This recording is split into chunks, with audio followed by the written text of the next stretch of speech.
helping you find that perfect place between too much and too little. Janine Bryant of Changing Spaces SRS is here to inspire you to prioritize people over stuff. Every Sunday morning we're here with the conversation, Easy Rightsizing on KFOR FM 103.3, 1240 AM.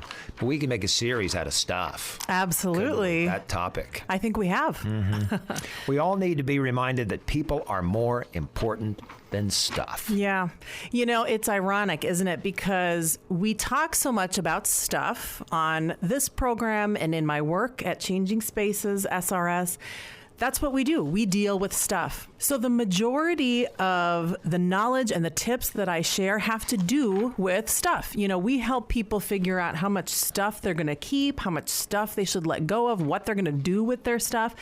But here's the truth. The real essence of what it is that we're doing is we're dealing with the stuff so that you can focus on the people. Because what's true is that stuff is really the least important part of the right-sizing process. The whole reason we go through this right-sizing process is so that we can live a full and happy life in the here and now.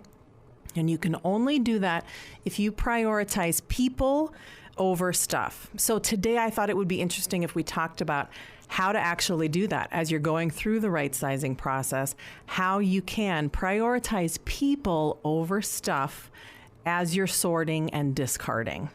And it's not easy. And sometimes we all need this reminder to prioritize the people over the stuff. And the most important part of this right-sizing process is to take care of yourself and the rest of the people who are involved in this transition. Because when you're sorting and if you are downsizing and moving, it's an exhausting transition and it can really wear you out. So when you're sorting, one of the things that I want to encourage listeners to do is to take breaks often, every hour or so. I want to encourage people to continue to eat healthy, continue to drink lots of water, and continue to take breaks. Do not expect this sorting process to go quickly. If you are living in a home that you've lived in for 30, 40, or 50 years, it's not going to happen in a week, sorting through all of these things if you're just starting out. So go slow and take breaks and take care of yourself throughout the process because you are the most important part of this process, okay? You are more important than the stuff, and so you got to watch out for yourself. Janine, that is so insightful. Honestly, I had not thought about that aspect of it. If you wear yourself down, you'll stop. Absolutely. So I want to encourage, if you are the older adult listening to this, to make sure that you take care of yourself, or if you are an adult child and you're helping your parents through this transition, it's really important that you make sure that your parents don't wear themselves out. You know, as I was reflecting on our topic for this show, I remembered actually 2 clients that we have worked with in the last year who we came in after their move. We did an estate sale for them, and they did not use Changing Spaces for their move, but they moved for 6 to 8 weeks. They spent 6 to 8 weeks in the moving process, okay? They were sorting, they were moving things over a little bit at a time. The old place was a disaster, the new place wasn't set up yet, and they lived like that for 6 to 8 weeks, okay? And that's stressful on anyone of any age, but when you are in your 70s or 80s living like that, it really takes a toll.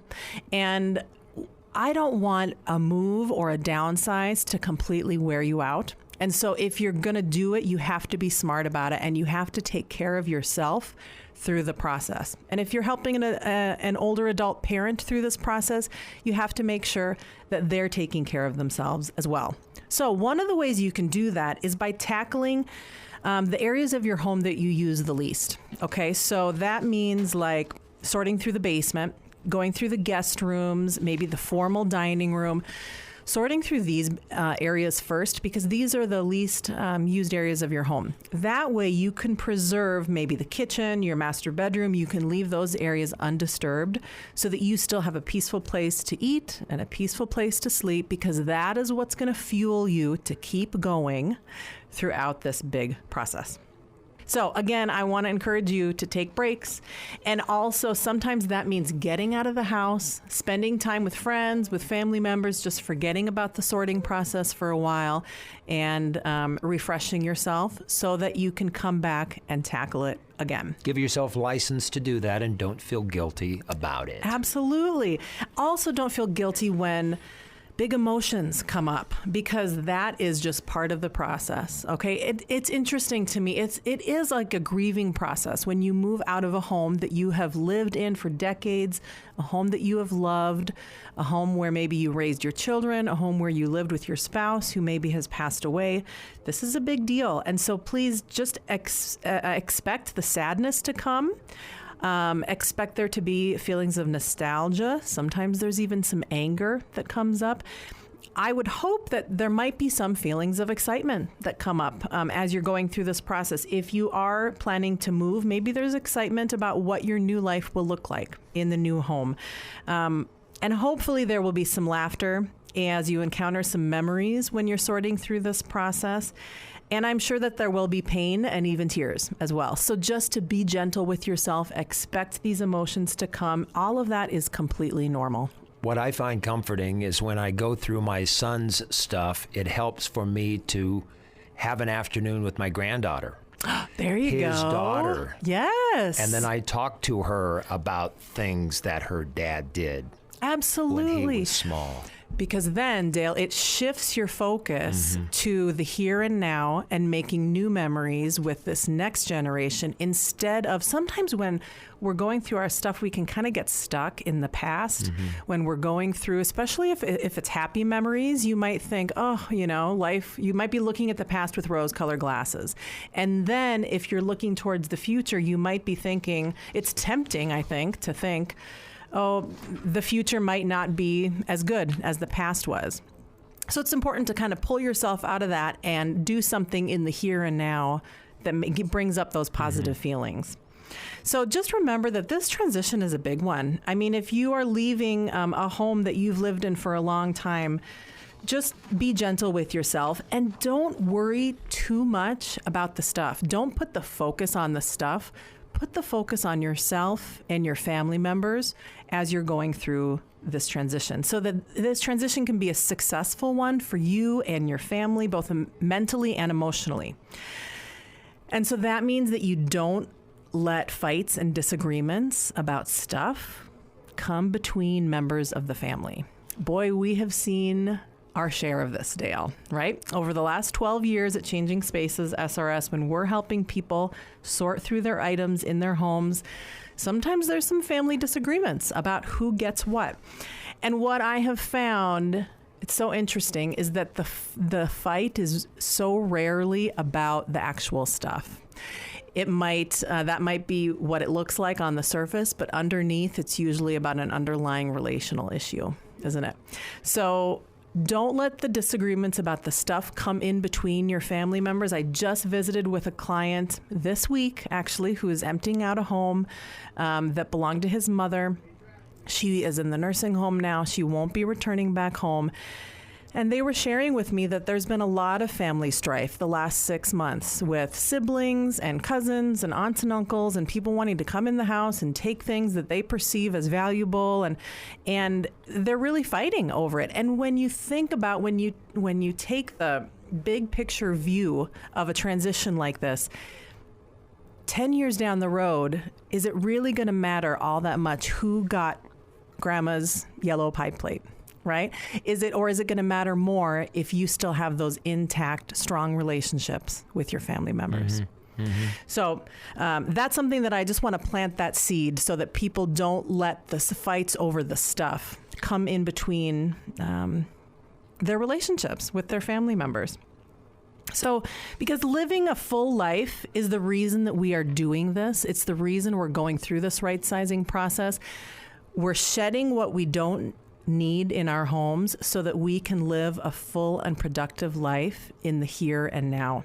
And we can only do that if we focus on people, on experiences, and on our relationships, not on our stuff. So sometimes that might even mean, again, if you're the adult child who's helping your parent through this transition, it might mean that you concede and let them keep more than you think they should. Right? So it's not always about getting rid of the stuff. Let's say you're helping your mom move to a retirement community and she insists on keeping 3 sets of china with her. Now, is it rational? No. Is she going to use it? No. But instead of having a knockdown, drag-out fight, if she is digging in her heels, then fine. Box it up, move it over to the new place. We've done this with our own clients at Changing Spaces SRS. At least 2 of those sets of dishes will probably never come out of the box, but that's okay. If it makes her happy, just put them in a closet at her new place, and she will have the peace of mind knowing she's still got her stuff, if that's what's important to her. And you will have taken the high road, been the bigger person, preserved the relationship, and not used the stuff as a point of contention. These types of tips are on easyrightsizing.com. Absolutely. That's a great place for people to visit for all kinds of right-sizing tips, whether it's you helping yourself through the right-sizing process or helping a loved one through that right-sizing process. And if you want to take the next step, changingspacessrs.com. That's right. So that's if you want to hire us to come in and work directly with you through the downsizing process, moving, or running an estate sale. We would be happy to work with you. And there's always the book. If you want to hold something in your hand, move it from room to room, read about it over a cup of coffee in the morning, your book is perfect. That's right. It's called Ready to Right Size, and it is available on Amazon.com. You can search for it and buy it there. It's $12.95, and I tell you, if you're right-sizing, it'll change your life. Phone number, Janine? Some people still like to hear the voice at the other end. Absolutely. Give us a call. It is 402-483-0555. And your weekly fix of moving and right-sizing is every Sunday morning here with Janine Bryant from Changing Spaces SRS. It is easy right-sizing on KFOR.